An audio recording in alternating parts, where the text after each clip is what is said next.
a partir do verso 31. Nós estaremos lendo finalzinho do capítulo 5 e os primeiros versos do capítulo 6 do livro de Efésios, da epístola de Paulo aos Efésios.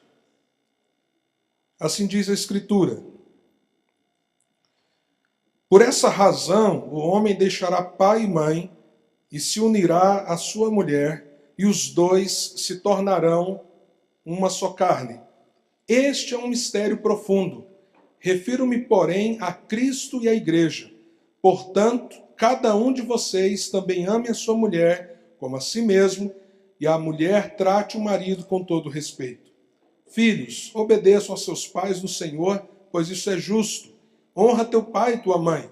Este é o primeiro mandamento com promessa, para que tudo te corra bem e tenhas vida longa sobre a terra.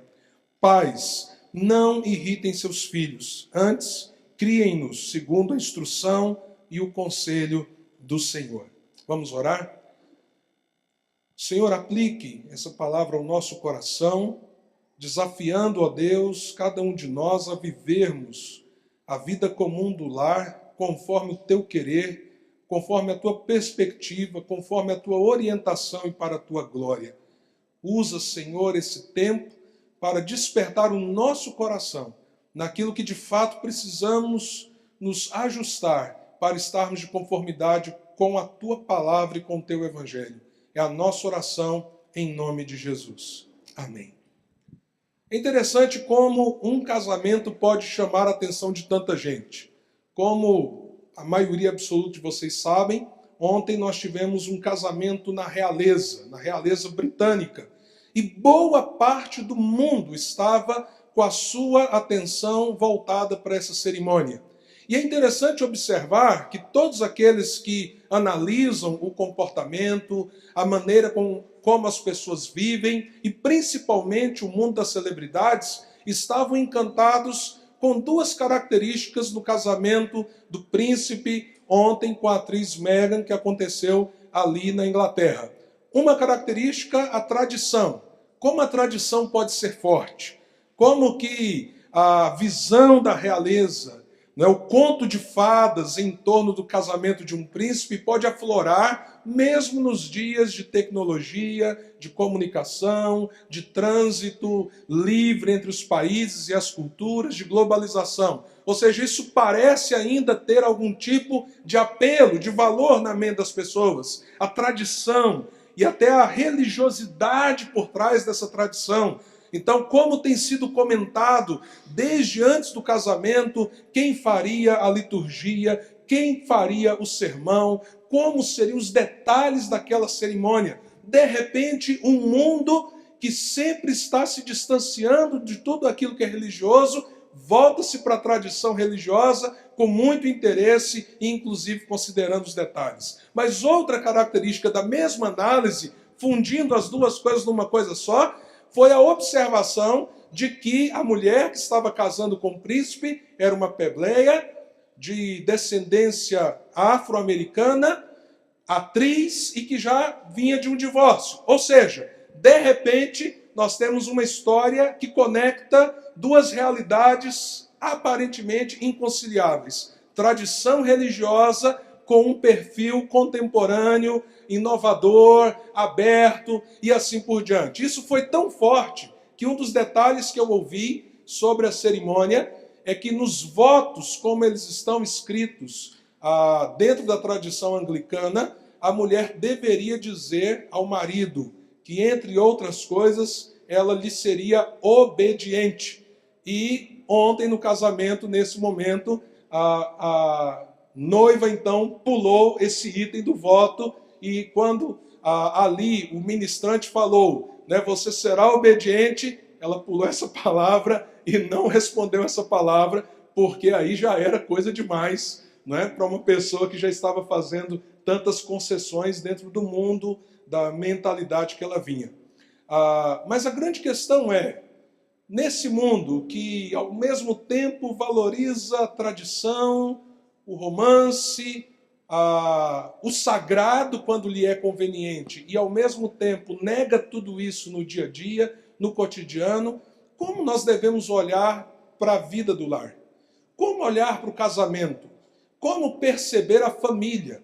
Nós temos refletido sobre família durante todo esse mês e nas semanas passadas nós vimos o que significa ser família bendita de Deus. Vimos também quais são os grandes desafios que todas as famílias, todos nós, temos no mundo como ele está. À medida que o reino de Deus se aproxima e o reino das trevas tenta reagir ao avanço do povo de Deus, da igreja e do reino do Senhor. Mas hoje eu queria que nós então dessemos um passo mais atrás ainda. Qual que é o sentido de família? Num mundo que muito raramente, como ontem, pega a face, as duas faces de uma mesma moeda e apresenta, mas que ao mesmo tempo nega com tanta veemência o Evangelho de Cristo.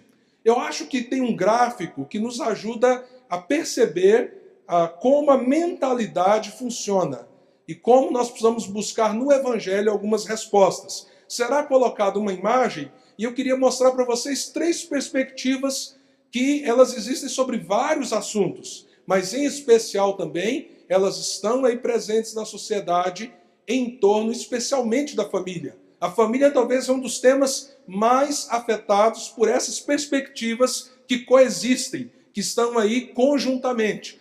Como a mentalidade cristã, centrada em Jesus e no Evangelho, precisa perceber essas coisas. Como é que está aí? Dá para colocar? Então veja esse gráfico. Muito simples. Todos nós temos uma cosmovisão. Eu já usei esse gráfico algumas outras vezes aqui na igreja. Ou seja, o que está no centro da nossa vida são as verdades, os conceitos mais profundos que estão enraizados na nossa alma. E todos nós temos uma percepção, uma visão do que é família. Mas quando olhamos para a sociedade, existem 3 visões coexistindo ao mesmo tempo. Por exemplo, a visão religiosa. Talvez a religião seja um dos fenômenos que mais tem na história gerado disfunção na família. Parece estranho, mas é verdade. Por exemplo, quantos em nome da religião defendem um casamento entre uma pessoa adulta e uma criança? Isso existe? Não existe na nossa cultura, mas existe religiosamente no mundo. Quantos, através da religião, olham o homem com um olhar de supremacia e a mulher como um acessório do homem? Quantos, em nome da religião, acham que os filhos são dádivas para si mesmo? Ou seja, os filhos nascem para servir os pais, não os pais para educarem e construírem o caráter dos seus filhos. E muitas vezes, por trás disso, está o pensamento religioso. No mundo inteiro, a religião produz um sentimento específico. O sentimento de performance. O sentimento de construir as coisas pelo mérito. O sentimento de que se eu fizer alguma coisa, eu tenho direito a receber. E por causa desse sentimento, essa visão de Deus, nós temos um resultado na visão sobre família. Não se nega que Deus é a origem da família. Não se nega que foi Deus que criou homem e mulher. Não se nega que os filhos são, em algum sentido, uma herança de Deus. Mas se reproduz a mesma relação doentia que tenta se estabelecer com Deus no seio da família. E o pai, numa visão religiosa, acha que o melhor pai que ele pode ser é um pai severo, duro, intransigente. Quantos pais já se vangloriaram do fato de que eles não precisavam falar uma palavra para os seus filhos, bastava um olhar. E na perspectiva desses pais, isso era uma boa criação. Mas da mesma forma que um olhar paralisava o filho, fazia o filho fazer as coisas que o pai mandava, não havia um olhar de misericórdia, Não havia um olhar de afeição, não havia um abraço apertado, não havia um carinho, um aconchego, e havia punição. E nós não podemos negar, meus irmãos, a religião estimulou e tem estimulado na história pais, mães com esse coração. A religião tem estimulado na história filhos que replicam uma relação de mérito com os seus próprios filhos e as outras gerações, porque é o tipo de relação que eles veem com Deus e veem com seus pais. Não há apontamento para o Evangelho. A mentalidade religiosa ela é tão perigosa que nós estamos aqui na igreja muitas vezes falando de graça, falando de amor, falando que a salvação é uma obra do Senhor em nosso favor. Às vezes temos a coragem de dizer assim, não é o que nós fazemos, é o que Cristo fez por nós. Mas quando chegamos em casa, a mentalidade religiosa está tão impregnada em nós que nós dizemos assim para os nossos filhos pequenos: você não faz isso não. Papai do céu está vendo. E ele vai ficar muito bravo com você. Papai do céu não ama criança que faz isso. O que é que nós estamos ensinando para os nossos filhos? Que Deus nós estamos apresentando para os nossos filhos? Nós estamos dizendo, você é amado quando você faz coisas certas. Quando você faz coisas erradas, Deus não ama você. Isso é evangelho? É isso que aprendemos em Cristo? Eu penso que não. Mas às vezes é o que nós passamos para os nossos filhos. E por que passamos? Porque temos ainda grande influência de uma mentalidade, de uma cosmovisão religiosa. Se você está achando que eu estou dizendo que filho não precisa de educação, por favor, deixa eu terminar a pregação que você vai entender. Não é disso que eu estou falando. Mas existe também uma cosmovisão ou uma visão secularizada. E nessa visão secular, que inclusive se irrompe com força contra a visão religiosa, as relações das pessoas, e principalmente as relações familiares, elas nascem onde? Elas nascem do caos. Elas são, na verdade, apenas uma reorganização da sociedade, para que a sociedade possa se construir e estabelecer o mínimo de regras para sobreviver. Por quê? De onde eu vim? Não sei. Por que eu estou aqui? Também não sei. O que eu tenho que fazer? Eu tenho que viver. Porque eu vou morrer. Para onde eu vou? Eu não sei. Então o que eu tenho nas mãos? A vida. O agora. O hoje. O presente. Então a ideia de um propósito por trás da família que não seja apenas você ser feliz, você ter um ambiente de conforto para você, você ter uma base um pouco sólida, uma ideia que transcenda isso, ela morre. Então, à medida que a minha família parece não estar me fazendo feliz, à medida que a minha família parece não ser a ideal, por que manter o casamento? Por que manter o respeito aos meus pais? Por que ficar debaixo de um guarda-chuva de autoridade de alguém que eu não quero que tenha autoridade sobre mim, que não entende como eu desejo ser feliz, como eu desejo viver a minha própria vida, que tudo bem, me alimentou, cuidou de mim durante muito tempo, mas que agora, na minha ótica, na minha visão secular, está sendo um empecilho para a minha felicidade. E aí, quando a gente olha para as duas visões, elas parecem totalmente antagônicas, mas elas têm uma coisa em comum. O centro de uma visão secular e o centro de uma visão religiosa é o eu. É o meu interesse. É o que família pode me dar. O que casamento pode me oferecer. O que os meus filhos deveriam ser para mim e não o que eu deveria ser para os meus filhos. Então, é uma mentalidade centrada em você mesmo. Por isso que eu digo, é a mesma moeda com cara e coroa. A pergunta então é, como a visão bíblica responde a isso? para onde nós somos guiados pela palavra de Deus, inclusive à luz do texto que nós lemos. É interessante que o apóstolo Paulo, no versículo que nós começamos a ler, ele cita Gênesis. Você observou isso? Ele cita Gênesis, a origem da família.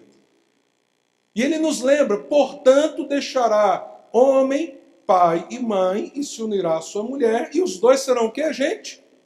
Uma só carne. Então o texto que nós lemos começa nos relembrando a visão que deve marcar a nossa perspectiva de família. E que visão é essa? Família nasceu no coração de Deus. Família é um projeto de Deus. Casamento não é o que eu acho, eu penso ou deixo de achar. Casamento, criação de filhos, não é um processo simplesmente sociológico, antropológico, mas sim algo que está na gênese da humanidade.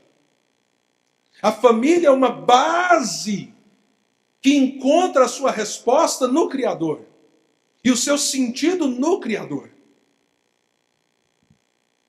E se você voltar aos capítulos anteriores, você vai ver que Paulo está agora falando de família, porque primeiro ele falou que nós estávamos mortos, nossos delitos e pecados, mas que nós fomos ressuscitados em Cristo, que nós somos agora nova criatura, e agora ele está colocando que implicações dessa nova vida em Jesus nós temos na nossa perspectiva de família. E ele nos lembra, esse projeto não nasceu primeiro no seu coração, nem na sua cabeça. Essa coisa de família nasceu no coração de Deus lá na eternidade. Deus trouxe a existência no tempo e no espaço quando ele criou a humanidade.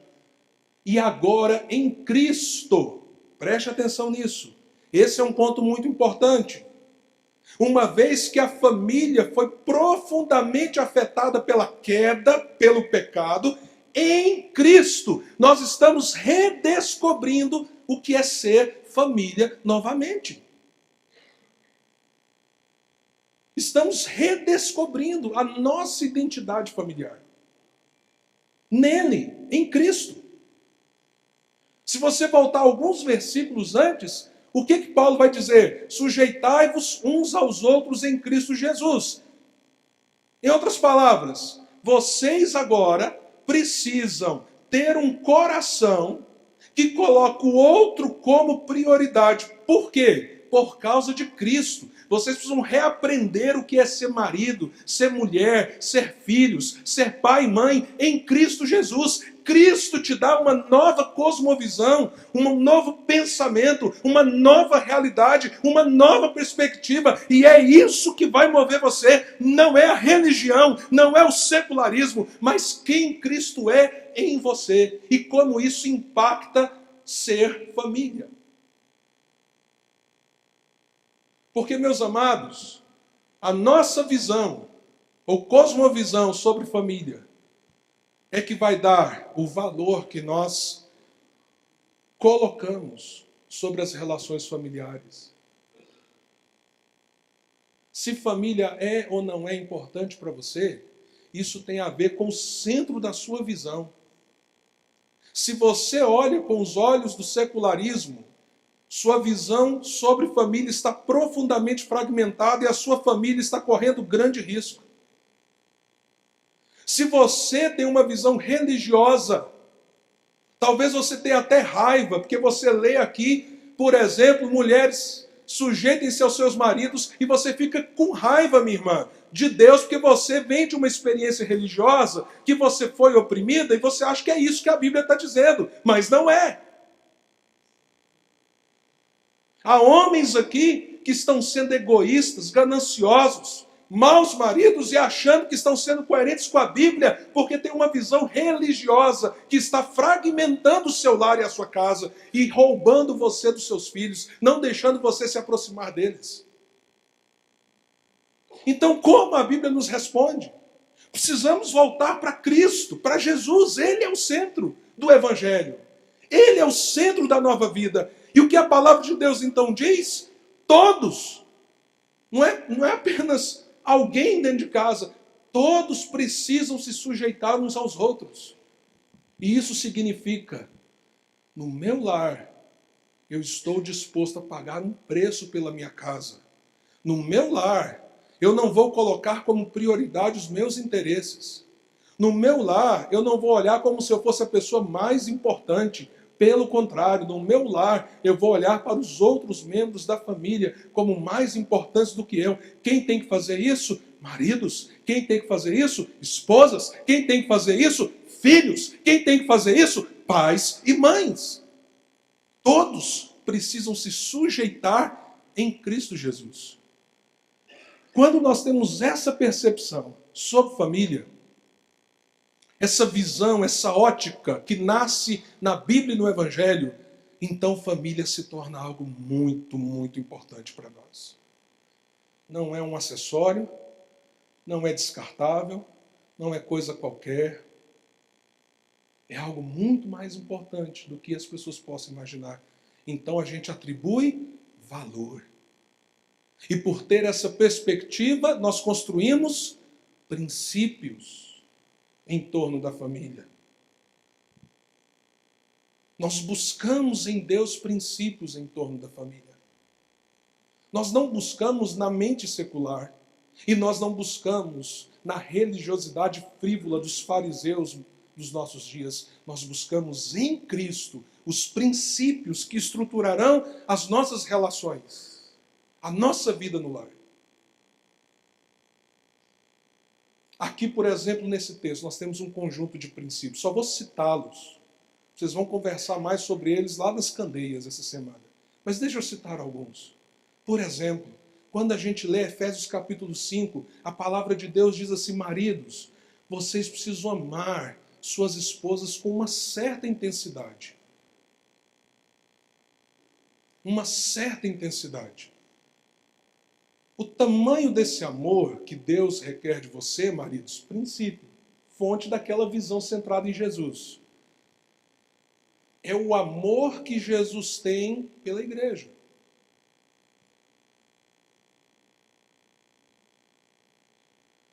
O que a Bíblia está dizendo? Dentro do lar, você precisa amar a sua mulher, a sua esposa, com a disposição tal que você não está disposto só, de vez em quando, dar um presentinho e sair um dia para ir num passeio, numa viagem legal e assim por diante. Você tem a disposição e a escolha, a partir desse princípio, de fazer o cuidado com ela algo muito mais importante do que o cuidado com você mesmo. De colocar os interesses dela e da sua casa acima dos seus interesses pessoais. De achar, preste atenção nisso que eu vou dizer, em Cristo Jesus, achar a alegria do seu coração quando a sua esposa se alegra na relação com você. E eu quero dizer uma coisa para as mulheres que estão aqui.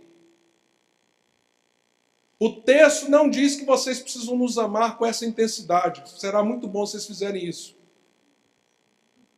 Vai ser muito bom. Mas o texto diz: maridos, amem, amem, amem, amem. E eu vou dizer para as mulheres que estão aqui: se eu pudesse escolher entre o princípio que a Bíblia coloca sobre mim como marido e o princípio que a Bíblia coloca sobre a minha mulher, partindo do meu ego, eu preferia o papel da mulher.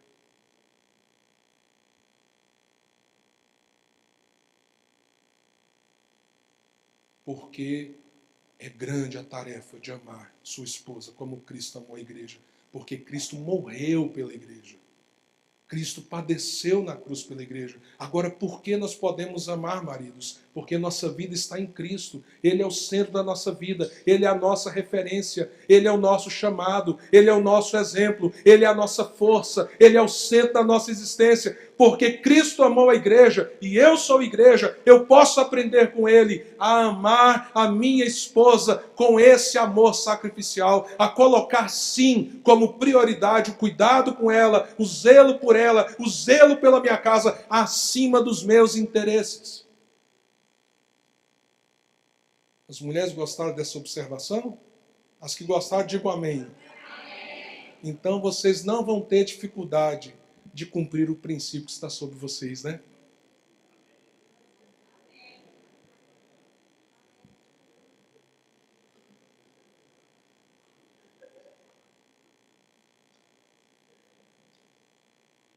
E aí Deus estabelece um princípio para você, mulher em Cristo Jesus, e diz: respeite o seu marido.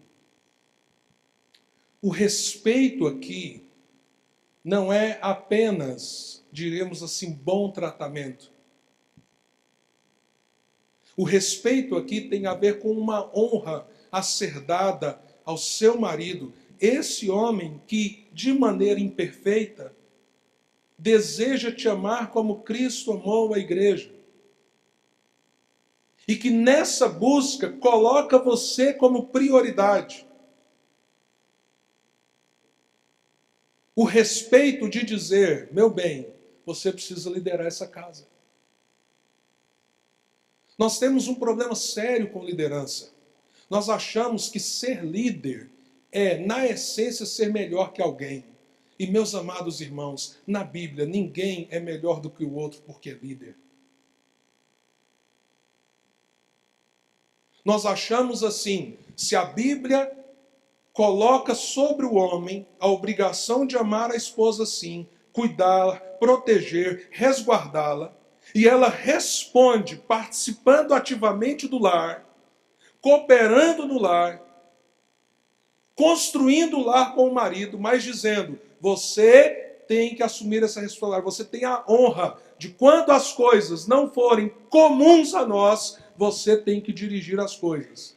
Meus amados irmãos, quando nós entendemos isso biblicamente, nós não atribuímos valor essencial. Ou seja, o homem não é maior do que a mulher porque ele tem esse papel. Mas a mulher também não é maior do que o homem. E isso arrebenta com a visão secular e religiosa dos nossos dias. E restabelece o princípio do Evangelho. Porque agora vamos dar honra. E ao dar honra, vamos ajudar o marido a cumprir um papel que Deus confiou a ele. E isso fará de você uma mulher muito ativa e dinâmica no seu lar, muito mais do que você imagina. E aí a palavra onde nós lemos também fala o quê? Sobre os nossos papéis. O papel do pai e o papel da mãe. Diz, e crie os seus filhos na orientação do Senhor. Quando pai e mãe unem forças, o marido amando a sua mulher como Cristo amou a igreja, a mulher se dispondo a honrar o seu marido, inclusive na frente dos seus próprios filhos. Meus amados irmãos, nós sinalizamos Jesus para os nossos filhos, nós apontamos Jesus para os nossos filhos, nós estamos dando a eles uma experiência que o reino de Deus nos traz. Um sentido ainda mais profundo e complexo. Por isso, Paulo diz, grande é esse mistério. E aí ele diz, mas eu não me refiro ao casamento, eu me refiro a Cristo e a igreja. Por que essas coisas estão misturadas no texto que nós lemos? Porque uma aponta para a outra. Qual relação é maior? De Cristo e a igreja ou a nossa relação pessoal dentro de casa? A relação de Cristo com a igreja transcende o tempo e toda a história, aponta para a eternidade. Mas a relação no lar aponta para a história da redenção e do propósito de Deus para a vida dos homens. Esse lar que vive uma visão centrada em Jesus, que dá os valores, os pesos de valor que a palavra de Deus dá à relação familiar e que busca esse conjunto de princípios, esse lar está apontando para Cristo. E aí a gente cria os filhos num ambiente onde, de uma maneira muito orgânica e natural, o evangelho está sendo vivenciado. E os filhos como devem responder a isso? Diz a Escritura, com obediência. Honrando o seu pai, a sua mãe. Obedecendo em Cristo Jesus. O que é obedecer em Cristo Jesus? Na verdade, em Cristo nós devemos amar, em Cristo nós devemos respeitar, em Cristo nós devemos honrar. Sempre em Cristo. Porque quando foge de Cristo, Cristo tem a primazia nas nossas vidas. Então nós, filhos, obedecemos pai e mãe. Mas quando pai e mãe requer de nós a desobediência ao nosso Senhor, nós obedecemos o nosso Senhor acima dos nossos pais. Nós amamos o nosso Senhor acima do nosso cônjuge. Nós respeitamos o Senhor acima do marido ou da mulher, acima dos filhos. Isso muda completamente a visão do que é ser família. Quero concluir essa palavra dizendo que o Evangelho é o único caminho seguro se você quer ter um lar funcional. Você não achará na mentalidade desse século guarida para a sua família. Você achará para o seu coração egoísta. Você achará para o seu propósito pessoal. Você achará para os seus interesses longe do Evangelho. A tradição religiosa pode te escravizar numa relação fictícia. Há muitas pessoas divorciadas vivendo na mesma casa por causa da tradição religiosa. Há muitas pessoas que nunca viveram uma relação afetiva dentro do lar de uma maneira mais profunda, simplesmente porque a sua mentalidade não está focada no Evangelho, está focada na religião. E às vezes, inclusive, distorcem a própria Escritura para agirem dessa maneira. Na semana que vem, eu vou falar sobre um dos temas que eu acho um dos mais complexos na relação familiar e algumas coisas que, sinceramente, eu não tenho resposta ainda. Então, talvez eu vou compartilhar algumas conclusões bíblicas e algumas dúvidas bíblicas. Quem sabe vocês me ajudam a chegar em algumas conclusões. Mas, de certa forma, já fazendo um link com o tema do próximo domingo, que são laços familiares e antifamiliares, laços. Eu não sei como está a sua vida nesse momento. Se você está estruturado dentro de uma relação familiar estável. E o que vocês precisam nessa noite é voltar a visão e o coração para o centro do Evangelho. Colocando Cristo no centro da sua casa. E em Cristo, reviver os valores que o seu lar tem. Em Cristo, repensar os princípios das relações dentro do seu lar. E em Cristo Jesus, repensar as escolhas que você está fazendo. Talvez você esteja dentro de uma estrutura. Marido, esposa, filhos, ou talvez ainda só marido e esposa.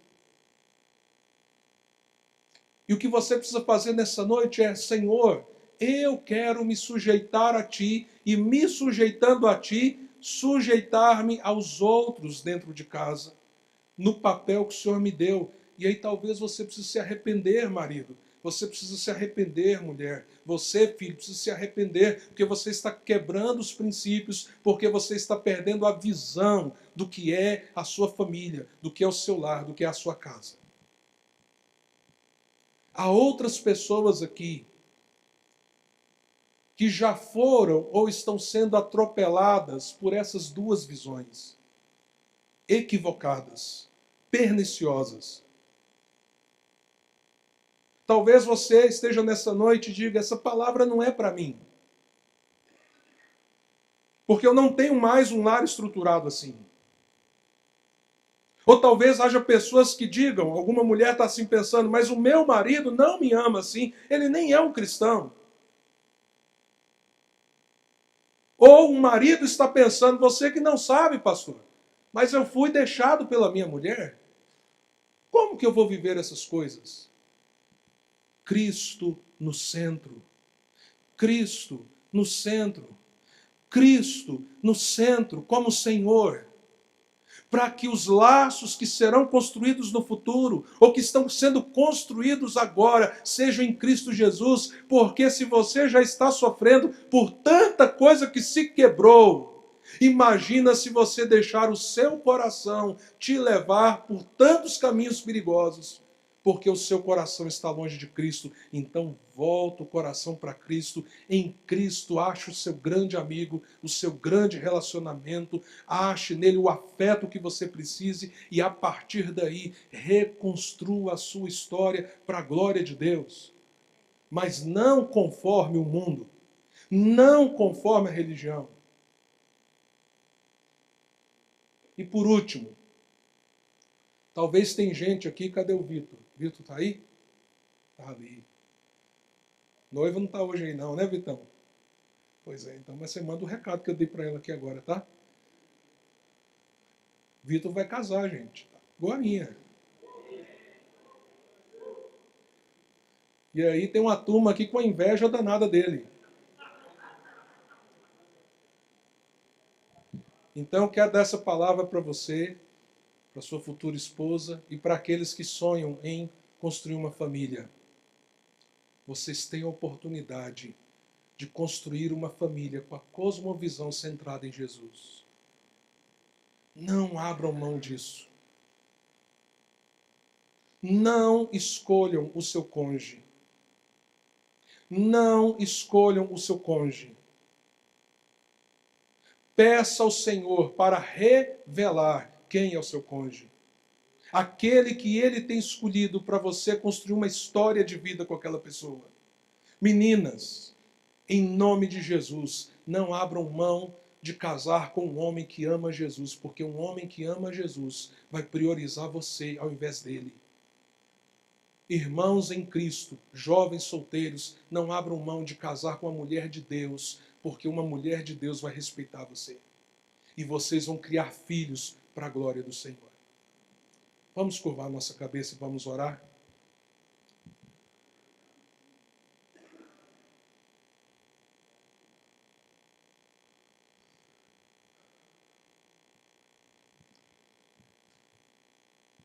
Senhor, eu quero nessa noite